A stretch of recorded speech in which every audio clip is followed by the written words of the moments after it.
It's one of those days. Coffee's not enough, right?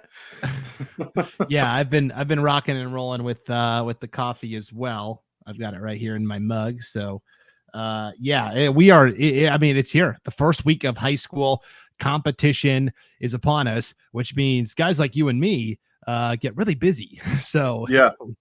Well, I we mean, have not just I have a day job too, and that's I do this on the side, and life is busy. Let's just put it that way. A little crazy now that we're getting ready to kick things off with football and fall sports and everything else.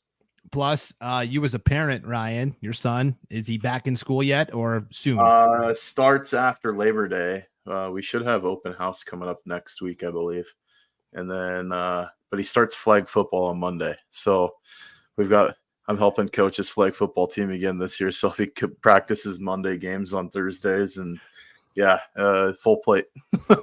Well, if you need any expertise, Logan Green, our Treasure Valley Prepcaster, has also been a flag football coach down in Middleton the past couple of years for his son. He's gone toe-to-toe with former Boise State standout Shea McClellan a few times on the opposing sideline. So that's awesome. Yeah, we're quickly forming quite the coaching tree here at we'll have to do. We're gonna do a 3rd and 4th grade air raid. So yeah, seriously. And if there are coaches out there that think like that, like pump the brakes. All right, it's little kid football. It's going to be pretty much wing tee type stuff with kids because it depends if we get a quarterback. We'll see what we get. So right. Well, speaking of coaching trees, a bit of basketball coaching news to lead off the show today. We talked about it on last week's show, Ryan, where Lakeland and Post Falls were left scrambling a little bit because the Hanna family, Tony Hanna, the boys basketball coach at Lakeland, and his wife, Willow Hanna, the volleyball coach at Post Falls, the Hanna family decided to move down to Florida. It was a great move for them, and I'm super happy for the Hannas, especially their daughter, who's a senior. She had to go down early for volleyball tryouts, and so it was a little chaotic there.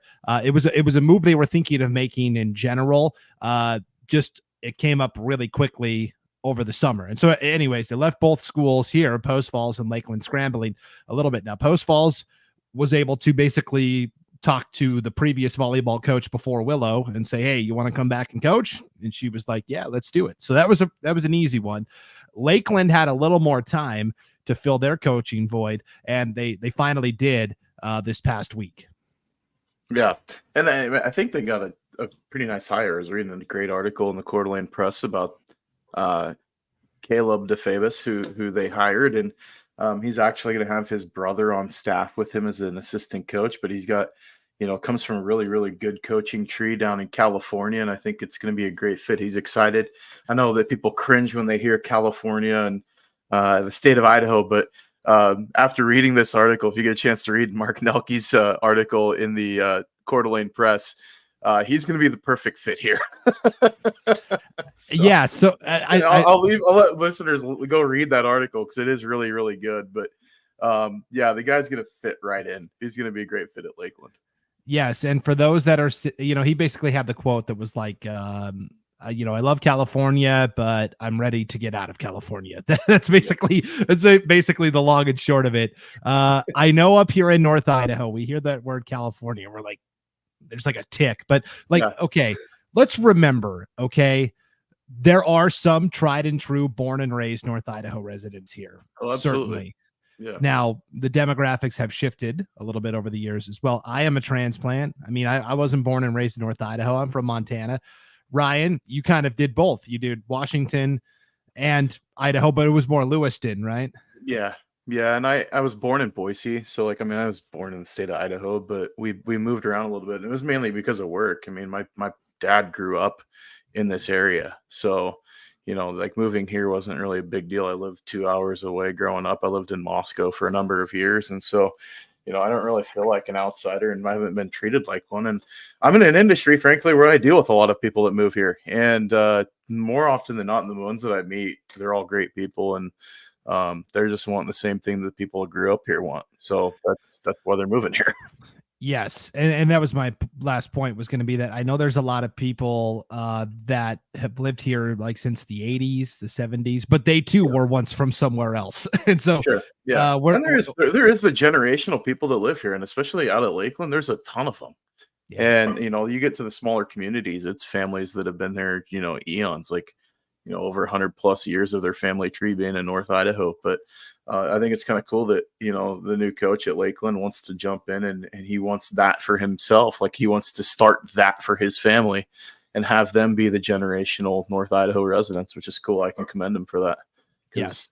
Yeah, he left somewhere and he couldn't, I mean, he had jets on roller skates. He was out of the state of California so fast taking that Lakeland job. So yeah, I'm looking forward to see what he can do up there. Yeah, so don't blame the people for wanting to leave California. If we were in their shoes, we'd be in the same boat. Yeah, I'd be leaving too. Yeah, don't blame the people, blame the governor. All right. And I'm just going to leave it at that so we don't get red flagged on YouTube, Ryan. I don't want to. We gotta be careful. We have all those like 1,400 viewers we got to worry about. Oh yeah, I know, right? For sure. Okay. We might find out what it's like to live in California if the Democratic Party wins the presidency. Kamala Harris is from California originally. Yeah. So. Yeah, all right. Let's as far as we'll go. Let's quickly backpedal out of this and go to the opening. That took a massive left turn. Yeah, pun intended. Yeah, sorry. I'm already losing my focus, which is not great this early in the show. Okay, there were actual high school results to talk about. Golf always gets started a little earlier than everybody else, and we had the first high school golf competition of the season yesterday. The Post Falls Invitational held at the Highlands Golf Course in Post Falls. You're going to be shocked when you hear this. Coeur d'Alene boys won the team title with a 309. The Vikings are always kind of the premier program in the Inland Empire League for boys golf. And then Coeur d'Alene actually swept it. They won the girls title as well with a 322. Your medalists were Ben Falk from Coeur d'Alene. He shot a 73 on the boys side. Girls medalist was Alexei Truinstra from Sandpoint. She shot a 73. Yeah, I think she's going to have a great season this year too. She's going to be a contender for a 5A state championship in golf. But, like you look at golf up here in North Idaho right now, I'll say this too, man, they played the perfect time to start the season. The courses are in phenomenal condition right now as the weather's cooling down a little bit. The greens have come back around. And I don't want to sound like too much of a golf snob, but man, of all the sports, I am super jealous these kids get to play a lot of these courses in North Idaho this time of year. It is absolutely my favorite time of year as we get to the end of August through September. There's going to be some low scores. I mean, the courses they've been played a lot during the summer, obviously, because of where we live. There's a lot of focus on the golf game itself, but the people that run those courses do such a great job maintaining them that these kids are, I mean, you talk about being lucky. Holy cow. Some of the courses that they get to play throughout the season, like the Idaho Club and Stone Ridge and some of the other places, is just phenomenal. Yeah, so Alexa Twinstra wins the girls' medal. She was the number 4 golfer in the Sandpoint lineup yesterday, so I think that bodes well for Sandpoint overall as a team. Man, if you're shooting like that early in the year and you keep building on that, holy smokes! You talk about shaving strokes. Wow. Yeah, Taylor Meyer was number 1 on the scorecard for Sandpoint. She took second overall with a 77, so that's a pretty good 1-2 punch there with Twinstra and Meyer. So way to go, golfers. 1 down, a couple more to go, and the weather's beautiful right now. Again, we'll see how it is in October when it's time for state. Okay, we talked football pretty exhaustively last week. Oh, real quick, one comment here. Our good friend Max Oswald from the Bonner County Daily Bee. By the way, Max, you're crushing it. We missed you at the press day too with the IHSA last week. So yeah, we did. We missed out on Max, but he said Alexa Twinstra is going sub 70 this year. Sandpoint girls have a great shot to win the title. Yeah, that's great. Great nugget there. That team is loaded to make a run at a state championship this year. They're a dark horse favorite for sure. Yes. So it's going to be really fun to watch. Sandpoint girls. I think the Coeur d'Alene boys and like Moscow is always pretty good in golf too. So we'll keep an eye on Moscow. I believe they are still in the 5A. Oh, Lewiston will be one to League. watch too, coming down a classification. That's one to keep an eye on as well. Yeah, for sure. So a lot of good golf up here in North Idaho to get the season started. Okay, football, we're going to kind of skip over this week. We talked pretty exhaustively about football last week. And in addition, Ryan, something new we're doing this fall on IdahoSports.com. Every Thursday morning, we will be broadcasting a new show called Gem State Game Day. Think of it kind of like a college game day. We're not on the road, but we're breaking down the biggest matchups, the biggest storylines. We're going to have players and coaches interviews. It is a statewide show where we will have a rotating panel of analysts, basically our prepcasters. Ryan, you were on the very first show. Yeah, and I can promise you that you want your football fix, you will get it. You're gonna get seconds and thirds and be going back, and then it's like an all-you-can-eat buffet of high school football this week. So it's gonna be a great show, and I'm looking forward to seeing that product grow throughout the season. Yeah, I think what I'm going to do is, because it went very long, like almost 2 hours long, which is not, I think I might divide it up by classification. So it's a little easier for people to consume. Yeah. A little more manageable chunks to eat there. But anyways, be on the lookout for that. It'll air every Thursday morning at 8 o'clock Mountain Time, 7 o'clock Pacific Time on the IdahoSports.com YouTube channel, Facebook page, Twitter account, which is also, by the way, where you can watch this great Prepcast and all of our Prepcasts. You can also listen at IdahoSports.com. All of our Prepcasts are directly to the left of our main homepage article. And then you can also listen to this Prepcast wherever you download and subscribe to podcasts, Apple, Spotify, Stitcher, etc. So football out of the way, Ryan. It is also the opening weekend of competition for volleyball and boys and girls soccer. I thought we could just look at the early schedule, pick out a couple of interesting matchups, and then get the heck out of here. How's that sound? That sounds good to me. Okay. Let's start with volleyball. Right away, what I see that is interesting to me is Coeur d'Alene is making the trip south to Kuna. Every year, Kuna hosts the Kuna Cavemen Classic, and mostly it's kind of Treasure Valley teams. I was intrigued to see Coeur d'Alene is going down to compete in this, though. Get an early season look at some of those bigger Boise area schools. Yeah, and Coeur d'Alene's going to be a competitive group this year too, so I think that's a really good trip for the Vikings to head down south and get some looks. And you never know what you find out. You might see that you match up well, and especially if you got some good net game and you're able to, I know that they've got, some great players on that roster. Coach is super high on that group. And it'll be interesting to see how Coeur d'Alene fares with, teams like Skyview and some of the other teams that are down there in the Treasure Valley. There's some great volleyball programs down there. But I think the Vikings, they can hold their own and go down there and have a good showing. Yeah, other teams that are going to be there are like Kuna, Emmett, Mountain View, Homedale is going to be there, Nampa Christian, Bishop Kelly, Nampa High, Valley View, Middleton. I mean, that's a pretty good group of volleyball teams there. So if Skyview's not there, you're still getting some great competition, like with the likes of Rocky Mountain, Middleton. Some of those teams are really good too. So that'll be a good competition for the Vikings, especially early in the year. I know that, the schedules, especially if you start getting to some of those Spokane tournaments up here too, there's plenty of competition on the volleyball side of things up here up north. If you can go 30 miles to the west and end up finding some pretty good schools to play. Yep.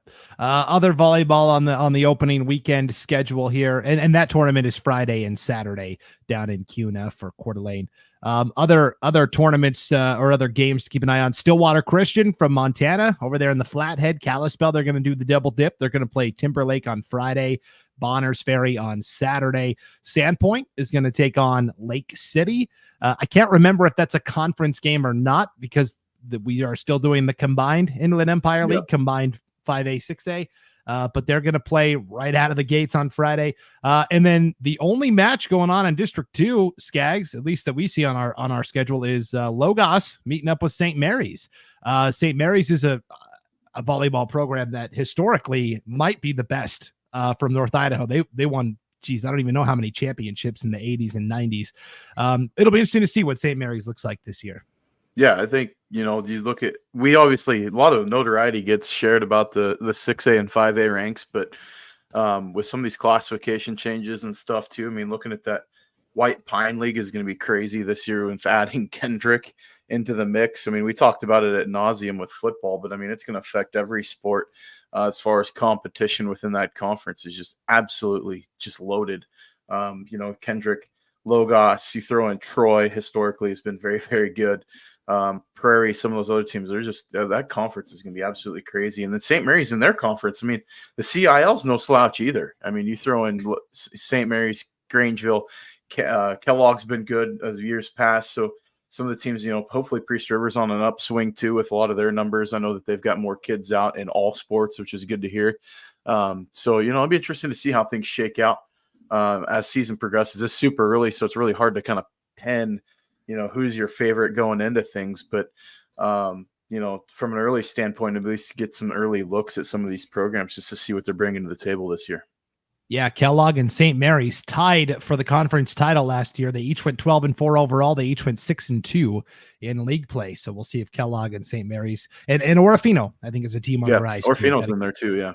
Yeah, got to keep an eye out for them.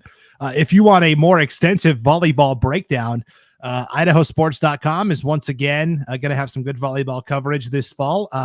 Our volleyball analyst / expert is going to be back with her weekly article, Keeping Up with the Kill. Lindsay Togiai Afuk, very acclaimed volleyball player from Pocatello. And then she went on and played college volleyball in Montana. And now she's back coaching club volleyball in Idaho. And so Lindsay is going to be writing a weekly article, Keeping Up with the Kill. It's going to be kind of a statewide snapshot of what's going on at the volleyball scene. And then Lindsay and I are also recording a season preview for all of the volleyball action. We're going to break it up by classification, and that will be here in your feeds on Friday. So just before the opening weekend of competition. And again, you can watch that at the IdahoSports.com YouTube channel, Facebook page, and Twitter account. So big thanks to Lindsay. She knows more about volleyball, or she's forgotten more about volleyball than I'll ever know. So it's nice to have an expert like that. No, and that helps us here. I mean, we try to, you can only get so deep on certain things as far as nerding out on high school sports. So it's awesome that we have those experts on the other side of things that, with cross country, we've got experts in track and field, volleyball, soccer.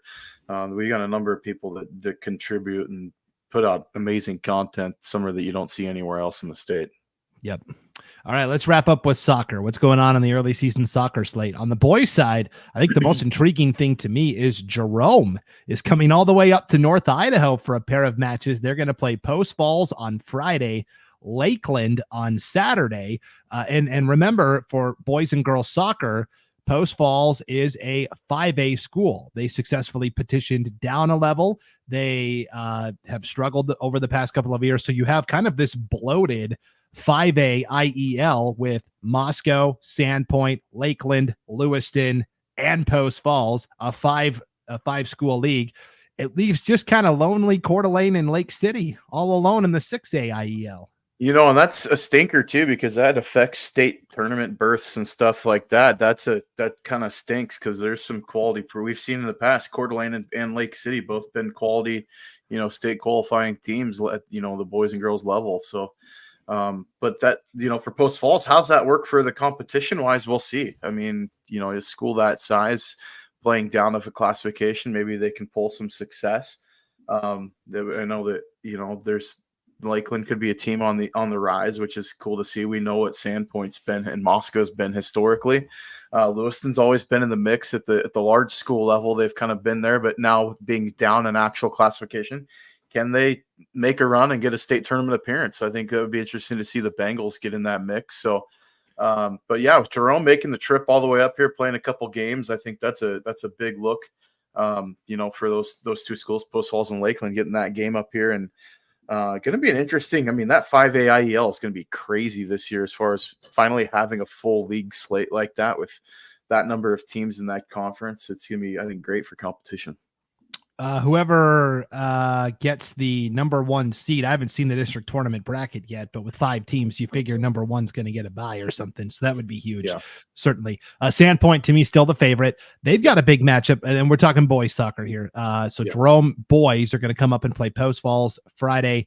Lakeland Saturday. The Sandpoint boys are at Lake City on Saturday, 1 o'clock opening kickoff.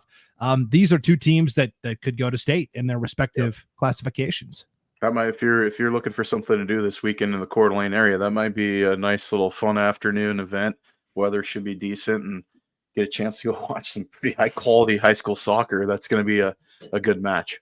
Yep. And then in District 2 for boys soccer, Lewiston is going to host McCall Donnelly, but that's a good McCall Donnelly program from the 4A ranks. And then Grangeville is going to be at Orofino. Orofino, you'll remember, it's kind of a co-ed soccer team.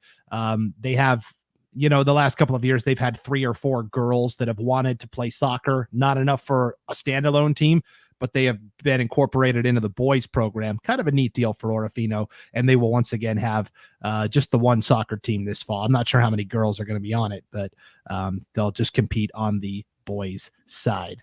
I think so. And there's some other teams up north that are going to be pretty darn good. I mean, you look at Coeur d'Alene Charter. They've got a loaded cupboard there with that group, and so I think small school soccer gets skipped over sometimes just because of how good the IEL's been historically at the large school, but there's a few teams down there that could definitely make some more noise this year again at the state tournament.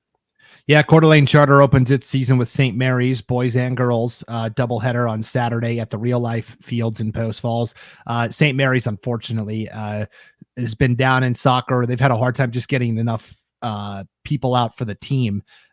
So for Coeur d'Alene Charter, I would expect a nice opening weekend for the Panthers there.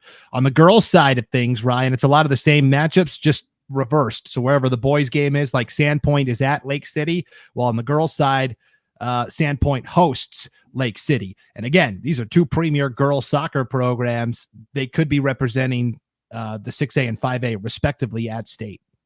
Absolutely. Yeah, there's some great matchups, and that you talk about that. I mean, that game alone, I mean, that's turning into a really nice rivalry with those two teams having that combined IEL schedule.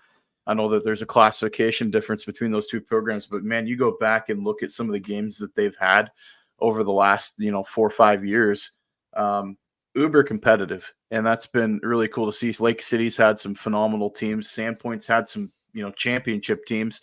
Obviously when they're undefeated, lose one game and don't make it to state, when that year I probably thought that they could have won state. So that Bulldog team, I think they're loaded again. I think they've got a new coach this year too, if I'm not mistaken. So that's going to be an interesting thing to see if they keep the momentum moving within that program and keep the success going.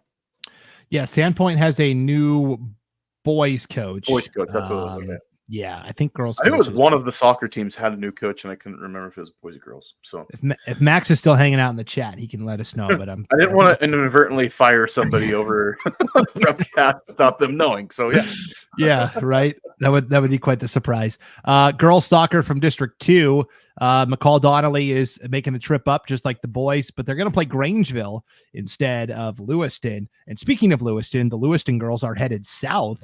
They're going to play Columbia on Friday, Valley View on Saturday. And remember, Lewiston is a 5A, so these are peers. These are fellow 5A programs that they are going to be playing. So we'll see how the Bengals do on their season opening road trip. Here's Max. Oh, we were both right. New coaches on both sides. Boys coach is Dan Anderson. Girls coach is now Alan Brinkmeyer.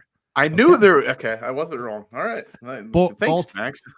Both former longtime assistant coaches. Okay, so we both kind of remembered it correctly. So there we go. I knew I thought the girls did have a new coach, and I was right, but you also were right about the boys. So hey, there we go.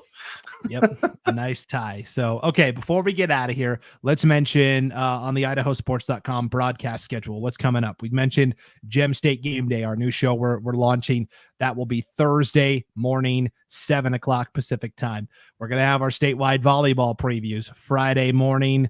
Not sure on the time yet, but it's going to be Friday morning. You can stay tuned for that. And then our first North Idaho game night of the season for football, Ryan, is Friday night. You and I will be there at the Mariman Health Core Center down in Worley. It is the Lakeside Knights taking on the Coeur de Christ Saints. This will be the first varsity football game in the history of Coeur de Christ Academy, and we wanted to be there to chronicle it. Yeah, and I think that's going to be It's an unknown, right? I mean, you get the pedigree of the coaching staffs. Like you look at Jerry Louis McGee coaching at Lakeside, taking over that program, and then you've got Kellen Clemens coaching Coeur de Christ. And what kind of energy do they bring to the programs? Coeur de Christ with the new program, a lot of energy being pumped in. They're kind of doing it old school a little bit. You talked about it yesterday. Well, I mean, we talked about it on the Gem State game day a little bit, but about running stuff out of the back of his pickup. They don't have a real field to practice on. They get to go play games at the Core Center, which is an awesome facility. I mean, people forget about that place. How that is an incredible site for high school games, especially small school games. That could be a really nice playoff site in years to come. I think hopefully that gets used more often because I mean, with the turf fields there, I mean, that is a beautiful facility that they have there that they get to use. And I think Lakeside is using that for many of their home games this year too. So that's cool to hear that the use of that facility is going to get expanded. Yeah, it's a beautiful turf field right there by the Core Center in Worley. It is going to be the home field venue for Lakeside as well as Coeur de Christ this year. Coeur de Christ will be the quote-unquote home team for this game on Friday night. And basically, Kellen Clemens has come down the past couple of years and held a football camp for the tribe down there. And so he basically approached the Core Center and said, "Hey, would you mind helping us out? We need a place to play for our first year." And so the Core Center said, "Yeah, go ahead. You can use our field free of charge. You don't have to pay the usage fee because you're a first year program and you're getting your feet under you. And we want you to have success," which I thought was great that these two schools can bridge the gap. That's so cool. And we've talked about it's like, man, that would be such a great place for a neutral site 8-man game too. You get some of those big marquee teams to come in and play a game or two there, or host multiple games there. That would be such a great facility to do something like that. Hopefully that's something that happens in the future, but I'm excited for Lakeside and Coeur de Christ. They get, the nicest 8-man facility in the state of Idaho. I mean, that place is awesome. I mean, Lighthouse Christian has a great facility too, but I think the Core Center, I mean, you talk about in North Idaho, that is the marquee facility. That is a beautiful facility. Yeah. You mentioned Lighthouse Christian. They've got a nice turf field. Guess what? They don't even have football this year. They have junior high football, so that field's going to sit empty, which is too bad. Yes, to wrap up my thoughts on this, Coeur de Christ, Kellen Clemens, the head coach, he's got 5 assistant coaches and 13 to 14 players. So he's like, yeah, our player to coach ratio is pretty good right now. We got, basically a coach for every 2 guys. That's getting coached up. That's awesome. Yes. They have been practicing at Holy Family Catholic School, which is just a grass field. There's no lines or anything like that. Behind my house. Yeah. Yeah. Walks away. Yeah. You could go sneak over there and watch him if you want. The enthusiasm was high when I went to practice last week. Coach Clemens basically said sometimes the players get here before I do. And that's how excited they are to awesome. play the game. And he said, we are a program that's a work in progress. You can see our equipment room here. And he kind of pointed to the back of his pickup truck that had all the helmets and shoulder pads and stuff like that. So that was pretty cool. On the Lakeside side of things, they have a new head coach as well, Jerry Louis McGee, former Lake City and University of Montana standout wide receiver, member of the Coeur d'Alene tribe. He is currently the youth sports coordinator at the Core Center. So for him, holding 2-a-days was pretty easy. His office is 10 minutes from the field. He just goes over to the field. They have their 2-a-days on the turf, which I thought was cool. I went out for one of their practices early on as well. They've got about 17 or 18 kids out, so a little more numbers wise. But Coach Louis McGee was still kind of assessing, okay, who's going to be in the best spots. So in terms of personnel, we'll probably see all 18 kids play in this first game. And he outlined to me the program goals, and I thought these were pretty cool. The number one goal is every player on the team has to have a cumulative GPA of 3.0, and all of their seniors have to graduate. That's a goal they've set. We want all of our seniors to graduate. And he said the other 3 goals that we've set, which are football related, don't matter if we can't get this first goal knocked out of the way, which I thought was awesome. Yeah, I mean, that's raising good citizens and good young men. And, if you can start there and be successful in that, you're going to be just fine. I mean, who cares about wins and losses at that point if you're raising up good kids? And I think he's going to do a great job at Lakeside. I think that's a program that's kind of, I don't want to say sleeping giant, but they kind of are. I mean, there's athletes in that community, and there's more coming. And we've seen them having success on the basketball court. There's no reason they can't have it on the football field too. That's a program that I think is going to be competitive for years to come. If he gets to stay in that position long term, that's a program that's going to absolutely blow up. Yep, for sure. So the Core Center this year is going to host Lakeside and Coeur de Christ football games. There have been soccer games there in the past. The very first athletic event ever on the field was Moscow and Lake City playing in girls soccer. And this was really cool. I didn't know this was going on until I got there and I saw they were pouring the concrete. Directly behind the football field, they are installing brand new turf softball fields. They're going to put in some softball fields down there at the Core Center. And I think the baseball field too, if I'm not mistaken. Yeah, it might be a baseball field also. Yeah. I know definitely softball. They're putting in, I think, 2 fields, which is super exciting. And I think you could see maybe North Idaho College play their softball games there in the future once it's all built and put in. I mean, especially you got that North NIC's got a great facility downtown Coeur d'Alene too, but that would be awesome. See, I would love to see that site host some tournament games. Some state tournament games, whether it's softball or if it's a football quarterfinal or semifinal game. That's an awesome facility. It really is. And I think that, we need to see that get, I talked about it already, but that needs to get more light that's available to kids in the area. Kudos to the Coeur d'Alene tribe for making that happen. Yeah, it's really awesome. They're doing some amazing things down there in Plummer and Worley, and we're glad we just get to be a small part of it. And yep. If you've never seen what the field looks like, you can tune in Friday night. Kickoff is at 7:00, right here with me and Ryan on IdahoSports.com. Should be a lot of fun. So, all right. There's full slate of there's some good games this weekend too. So, I mean, there's going to be a lot to keep an eye on, a lot to talk about next week too. Yes. Next week, we'll have actual tangible results to talk about across all of the athletics. Because we've got a number 1 team playing this weekend in the state of Idaho, the newly crowned number 1 football team at 6A.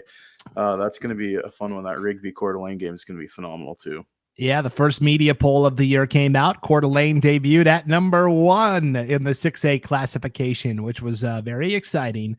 And you can see that media poll on our website, IdahoSports.com. All right. Thanks for tuning into the North Idaho Prepcast, everybody. Enjoy the opening weekend of competition. If you're traveling somewhere, please do so safely. We want everyone back here next week so we can talk about all the great things that are going on with our North Idaho athletes. But until then, for Ryan Scaggs, I'm Brandon Baney. Thanks for tuning in on IdahoSports.com.